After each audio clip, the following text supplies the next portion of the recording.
Fala pessoal, tudo bem com vocês? Aqui Júnior Branquinho do Portal Paralegal. Estamos seguindo com as entrevistas dos pré-candidatos ao Conselho Regional de Administração do Distrito Federal. E hoje eu tenho aqui um administrador, um profissional da saúde que vai conversar com vocês. Vocês terão a honra de conhecê-lo e saber das suas propostas. Seja muito bem-vindo aqui ao Portal Paralegal, Lucas Bahia.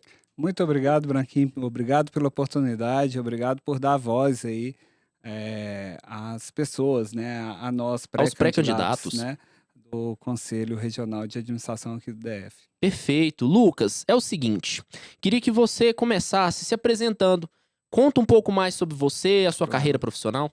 Claro. Não, meu nome é Lucas Bahia, como mais conhecido, né? Antes de eu falar sobre a minha área profissional, eu tenho que falar que eu sou marido da Suelen, né? Sou pai do Theo, de 12 anos. Essa é a minha família, essa é a minha base. É importante, né? Às vezes a gente quer se identificar sempre falando do que somos, né? Qual é a nossa trajetória, mas não fala do que compõe, né, o Lucas, né? Então é isso, sou Que é a cristão. base, né? Isso.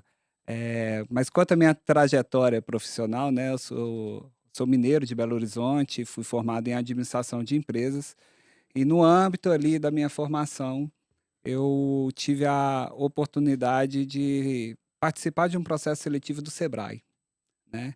E quando eu participei desse processo, eu fui feliz, né, em passar desse processo seletivo e atuei muito na área de licitações e convênios do Sebrae, o que é muito diferente da administração privada, né? Sim. A minha formação é a administração de empresas, né? Mas eu me apaixonei pela administração pública, né? Apesar de ter todo esse enlace burocrático, eu aprendi o que por que é importante a burocracia, principalmente no que tange a serviços públicos, né? Sim. A devolutiva do Estado para o cidadão.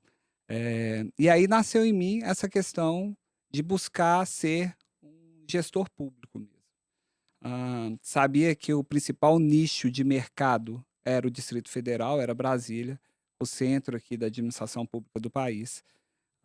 E aí eu optei, aos 20 e poucos anos de idade, 23 anos de idade, de vir aqui em Brasília e tentar caminhar por essa vertente da Passar gestão num pública. concurso público. Isso. Inicialmente eu fui terceirizado no âmbito do Ministério da Saúde, e a saúde também me pegou, porque a saúde pública, na verdade, não é a saúde pública. Na verdade, o cidadão, ele preza muito pela saúde dele. É o quesito número 1, né? Fundamental, né? Fundamental ali, a principal queixa do cidadão brasileiro. A nossa Constituição garante a saúde pública. Isso faz com que a exigência com o Estado seja maior. Frente a outros países, né? O maior país com maior população, né, do mundo, que tem um sistema universal de saúde, é o Brasil, né? Então, por essa grandeza, tem essa dificuldade. É muito, né, E aí orçamento que a tem ali. figura do gestor se faz Isso, necessária para poder com tocar, certeza. fazer com que isso chegue ao cidadão, né? E aí eu comecei pelo Ministério da Saúde como um consultor do PNUD, né, das Nações Unidas, também trabalhando na área de licitações e contratos. Me especializei em logística pública de saúde, assim que eu cheguei aqui em Brasília. Certo. E logo depois as oportunidades começaram a ocorrer, né? Eu fui convidado a trabalhar numa empresa pública, recém-inaugurada ainda no governo do Lula, em 2007. A Certo. empresa se chama Hemobras. E aí eu tive a oportunidade de ajudar a montagem dessa empresa pública, Caramba. né? E logo depois eu passei num concurso do Ministério e retornei. Eu já completo aí esse ano 18 anos de serviço público e sempre na área da saúde, né? Depois do Ministério da Saúde, eu tive a oportunidade de passar num concurso aqui do Distrito Federal na área também da saúde da Secretaria de Saúde, no qual até o momento eu me mantenho, né, ativo como servidor público de lá, atuando hoje como coordenador de planejamento e orçamento da pasta. Bom, já é claro que você tem uma carreira bem sólida e uma experiência muito profunda. E o que que te motivou a se pré-candidatar ao Conselho Regional de Administração?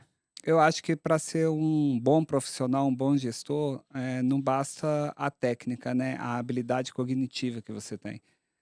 Você também tem que gozar aí de habilidades, interpessoais, né, e nisso eu me considero um cara também bem-sucedido. Na verdade, a minha trajetória profissional nada seria se não fosse o network, se não fosse a minha capacidade de conversar com as pessoas, ou a minha capacidade de interação e de ajudar, né. Eu sou um servil, né, vamos dizer assim. Por isso que eu busquei o serviço público. A estabilidade do serviço público me atrai? Me atrai. Mas o fato de eu servir e achar propósito no que eu faço é É essencial, outra coisa, né? né.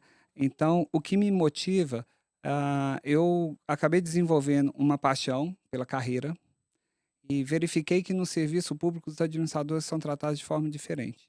Então eu vi a necessidade realmente de defender e valorizar essa carreira no âmbito da gestão pública, né. Recentemente a gente teve, eh, mais um ganho, mais um plus, né, da carreira, que foi a chegada e o reconhecimento dos tecnólogos de Sim. administração, e agora já começa a haver esse reconhecimento também no serviço público, com a abertura de novos concursos públicos, né, Uhum. para que a nossa expansão seja efetiva. Gestão pública não é lugar para aventureiro, né, então é lugar para gente realmente qualificada. E o que me motivou realmente de me pré-candidatar ao conselho, é tentar fazer essa ponte de defesa, porque normalmente o conselho também é um pouco mais voltado para as melhores práticas da administração privada, né, e é um nicho muito especial. Vou te dar um exemplo aqui, orçamento. Se você vai para uma empresa, tem muito a ver com faturamento, com o poder financeiro do sócio proprietário, Certo. no que ele vai injetar, no que ele quer. E no público, como é que é? O orçamento é um recurso que não vem de uma venda, que não vem de um faturamento. É cheio de regras, passa por várias instâncias. Vamos botar aqui como colegiados, Câmara de Deputados, Câmara de Vereador, né, dependendo se é município aqui no DF, Câmara Legislativa, né. Você tem que aprovar aquele orçamento ali, você tem vários passos, assim, eu estou falando aqui da minha área de orçamento, mas é um exemplo do tamanho da diferença, do tamanho das regras, É muito né. importante você deixar isso claro, porque uma das perguntas que eu ia fazer para você era exatamente, onde estava essa diferença entre o que você falou que sentia essa diferença do tratamento do administrador para o administrador da área da saúde, e você já está entrando nos detalhes, isso é importante. É, eu comecei a enxergar, inicialmente, antes de pensar em me pré-candidatar, de fazer a defesa tão somente dos administradores do meu nicho, né. Mas eu vejo que as coisas se repetem também, por isso que eu estou colocando como gestão pública, Certo. né, trazer, o CRA mais próximo para todos os administradores e profissionais aqui, né, Da da administração que estão dentro administração desse segmento, que né. está dentro desse segmento. Na área da saúde é mais notável isso, assim. Os administradores agora que estão entrando, se especializando em gestão de saúde pública. Então, é uma área muito dominada por outras categorias, enfermeiros, médicos, gestores. Não estou falando que eles não têm a habilidade, às vezes eles até mesmo se capacitam para aquilo ali, e como está muito próximo da finalística, então eles têm determinada facilidade para fazer esse tipo de gestão. Mas os administradores têm o seu papel. E quando eles entram num nicho que é dominado por outras categorias, por exemplo, eh, o segmento de construção civil, né? Um administrador tem a dificuldade de chegar lá, porque muitas atividades são realizadas por engenheiros, atividades dos Sim, administradores, né? eu te entendo Então, né? perfeitamente nesse Então, sentido, até porque, assim, a minha área de formação é gestão jurídica e notarial. Hoje, atualmente, quem faz a gestão jurídica normalmente são os bacharéis em direito. pois é, Só que eles precisam, para implementar a gestão, eles precisam fazer uma pós-graduação em gestão claro. estratégica É. e etc, gestão de projetos, processos, então eu te entendo bem nesse sentido. Então, a saúde não é diferente. Os administradores estão chegando agora, tanto lá no Ministério da Saúde, aqui no Distrito Federal, né, tanto aqui na Secretaria de Saúde também. E eles têm essa dificuldade e, num mundo dominado por outras categorias, quando chega os administradores falando, não, faça isso, essa gestão é por aqui, a gente tem que se basear em metodologias, né? Uhum. E aí a gente tem uma certa dificuldade. Normalmente, os administradores e outros servidores, tá? Públicos, eles são desviados de função. Ou eles são colocados em perfis de ociosidade. E isso é um perigo na administração pública, porque todo dia 5 o dinheiro pinga. Se o cara produz ou não, o dinheiro está pingando lá. É. Então, para o profissional se perder a sua essência, perder a sua identidade, o profissional administrador mesmo, porque não está sendo aproveitado do jeito que tinha que ser, é um risco muito grande. E isso é a defesa da carreira. É você chegar lá com um conselho, com fiscalização e exigir daquele órgão para colocar o cara no lugar certo, Perfeito. né? Eu concordo plenamente. Bom, agora eu quero saber um pouquinho mais sobre as suas propostas. Certo. Como coordenador de planejamento, quais são as principais demandas que você identificou para os administradores da saúde e como pretende atendê-las? Você já apontou aí algumas, mas tem alguma específica que você gostaria de compartilhar com a gente? Então, especificamente, eu acho que os administradores eles têm poucas oportunidades para entender o que realmente é gestão pública, assim. O próprio órgão, às vezes, eles não conseguem direcionar para essa categoria específica a clareza daquele nicho de mercado. Eu, como coordenador de planejamento e orçamento, não especificamente na área de planejamento e orçamento, mas é uma área onde que você tem interface com diversos setores dentro da saúde, a área assistencial, de vigilância, de atenção primária, né, o de financeiro, de administração geral, patrimônio e tal. A gente tem essas interfaces e o que eu mais observo é essa ausência, por exemplo, de capacitações específicas. Eu vejo o adoecimento de servidores. Vou te dar um exemplo aqui, olha, não com a carreira de administrador. Eu estou precisando de pessoas para fazer o atendimento lá no licenciamento de alvará da vigilância sanitária. Eu preciso de pessoas que sentem no balcão, esclareçam as dúvidas, atendimento mesmo. E aí, eu faço um concurso público, passa lá 10 técnicos administrativos, ou tecnólogos, ou administradores, e você vai lá e escolhe 4 pelo nome, pela ordem de classificação, e coloca os 4 lá na no balcão de atendimento. Mas não pergunta para o cara se o cara tem um perfil comportamental mais introspectivo ou extrovertido. Aí, você sabe quando Aquela você entra. análise diz que é fundamental nesse sentido aí. Fundamental, isso aí é gestão de competência Gestão de também e tal, pessoas. gestão de pessoas. Isso não existe, gente, isso não existe no serviço público. Te Eu acho que deu tinha que ser em todos, viu? é, Eu acho que tinha que ser em então, todas as áreas, porque a gente tá colocando, às vezes a gente tá colocando pessoas que não são capacitadas. Por exemplo, policial. Como a gente coloca um policial pra trabalhar, uma pessoa passa num concurso, vai trabalhar na polícia, mas ah, essa pessoa não tem perfil pra estar ali. não, e não faz sentido. E aí eu te dou N exemplos assim. Você entra lá dentro da Secretaria de Saúde, agora aquela coisa moderna, de um andar inteiro todo aberto, só com baias e tal. Só que aí você coloca um setor de comunicação do lado de um setor financeiro contábil. A É. galera de comunicação, qual que é o perfil daquele povo lá? Sabe? Conversador, Sim. tal, o cara da ponta ali, vai e grita o outro, tal. O perfil lá do financeiro é todo mundo de fone de ouvido, tal. Então, assim, você pensa, pô, não pensaram nem na arquitetura do negócio e nem no distanciamento dos setores. Você mata a produtividade de servidores que têm isso. Então, aí, voltando ao exemplo anterior, você coloca pessoas que não têm habilidade para lidar com o atendimento. No atendimento, por quê? Na gestão pública, a pessoa é tratada como um número, como um objeto. Olha, troca esse cidadão aqui desse setor para esse setor aqui, porque está faltando ali. E pronto. Não leve em consideração a experiência profissional, a bagagem que ele tem, toda a Sabe o que que o ambientação que ele pessoal já esquece, teve e tal. Lucas? Que a administração é uma ciência.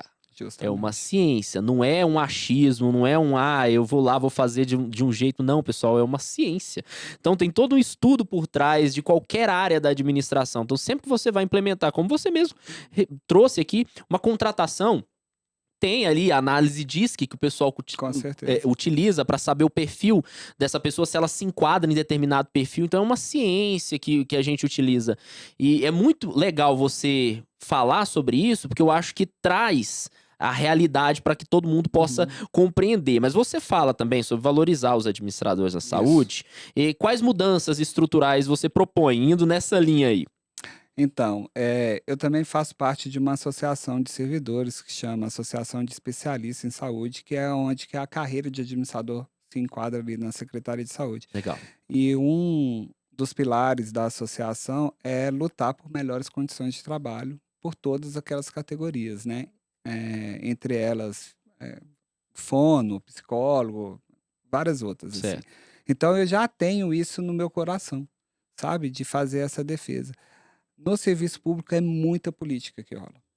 Eles não têm esse olhar, né? Técnico. Não tem olhar técnico nenhum aqui.